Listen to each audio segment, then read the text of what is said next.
जन सुनवाई में पहुंची मां बेटी को डीएम ने भेजा जेल। डीएम की जन सुनवाई में शिकायत लेकर पहुंची थी मां बेटी। डीएम के आदेश पर हुआ दोनों का चालान। जी हां, आपने बिल्कुल सही सुना। एक परिवार की मां बेटी अपनी जमीन पर हो रहे दबंगों के कब्जे से परेशान होकर डीएम साहब के पास जन सुनवाई में पहुंचे थे, लेकिन तभी वहां 5 मिनट बाद माहौल ऐसा खराब हुआ कि डीएम साहब ने उन्हें ही पुलिस के सुपुर्द कर दिया। दरअसल किशनी तहसील क्षेत्र के बहरा मऊ के रहने वाले अशोक कुमार की पत्नी राधा देवी अपनी बेटी के साथ डीएम की जन सुनवाई में गई थी। वहां उन्होंने बताया कि मेड़बंदी के बावजूद दबंग उनकी जमीन से कब्जा नहीं छोड़ रहे थे। मां बेटी ने गांव के सुनील, अनिल, सुभाष, काशीराम, राकेश और विवेक पर आरोप लगाया कि वो जमीन से कब्जा नहीं हटा रहे थे, जबकि राजस्व अधिकारियों ने निशान भी लगा दिए थे, लेकिन इन लोगों ने दोबारा पैमाइश कराकर निशानों को मिटा दिया और कब्जा कर लिया था। फिर इन्हें पता चला कि तहसील पर डीएम साहब जन सुनवाई के लिए पहुंचे हुए हैं, तो मां बेटी तहसील अपनी शिकायत लेकर पहुंच गई। यहाँ 5 मिनट तक शिकायत सुनने के बाद मैनपुरी के डीएम ने आश्वासन दिया कि मामले में कार्रवाई की जाएगी, लेकिन राजस्व कर्मियों के बीच में बोलने पर राधा देवी और उनकी बेटी डीएम साहब से ही बहस करने लगे। इतना नहीं, बार बार आत्महत्या करने की धमकी देने लगे। डीएम अंजनी कुमार सिंह के कई बार समझाने के बावजूद न मानने पर डीएम ने एहतियात के तौर पर दोनों मां बेटी को पुलिस के सुपुर्दगी में कर दिया, जिससे कि कोई भी अप्रिय घटना न घट सके। दरअसल 2 दिन पहले ही कलेक्ट्रेट परिसर में एक परिवार द्वारा शिकायत करने के दौरान ज्वलनशील पदार्थ अपने ऊपर डालने की घटना हुई थी।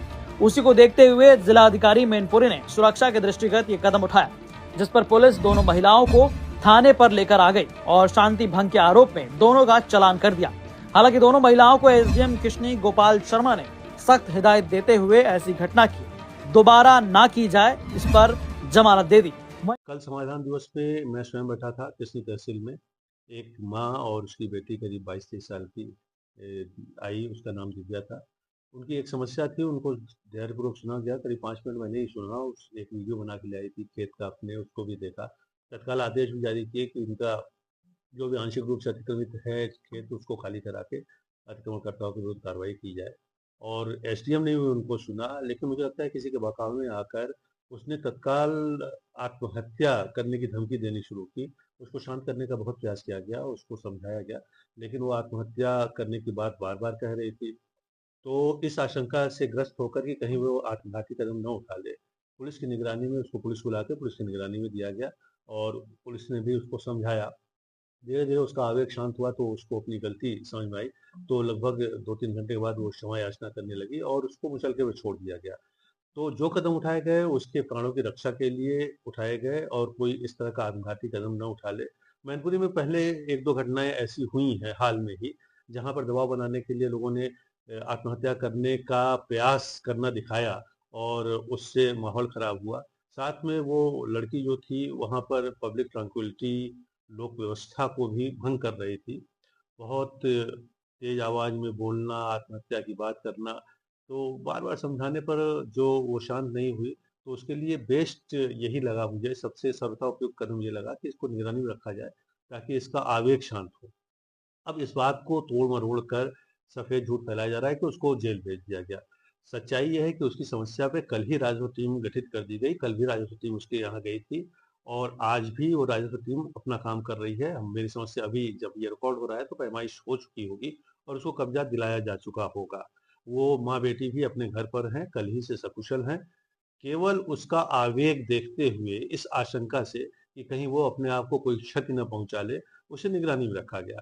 तो ये बात बिल्कुल झूठ है कि उसको जेल भेजा गया या उसकी ऊँची आवाज़ या अपनी समस्या कहने पर नाराज़ होकर कोई कार्रवाई की गई है, ये बिल्कुल झूठ है। ये छवि खराब करी जा रही है। आप सहमत होंगे कि यहाँ पर जन समस्याओं के निस्तारण पर विशेष प्रयास किए जा रहे हैं और पिछले दिनों में जन समस्याओं में की गुणवत्ता में बहुत ही उत्तरोत्तर वृद्धि हुई है। उसकी गुणवत्ता मैं स्वयं जाकर मौके पर देखता हूँ, अपने अधिकारियों को भी दौड़ाता रहता हूँ और पब्लिक से भी ये कहना है, सामान्य जनता से, कि अपनी किसी भी समस्या को लेकर कभी भी मेरे पास आ सकते हैं, आईजीआरएस पोर्टल पे शिकायत कर सकते हैं, उनकी समस्याओं का त्वरित निस्तारण होगा। और ऐसे लोगों से सावधान रहें जो आपको उकसा रहे हैं या बहकावे में ला रहे हैं, क्योंकि उनके लिए केवल अपना स्वार्थ सिद्ध करना प्रमुख है। आपकी समस्या से कुछ लेना देना नहीं है। आपकी समस्या का निस्तारण जिला प्रशासन और पुलिस ही करेगी। आप निसंकोच होकर आएँ और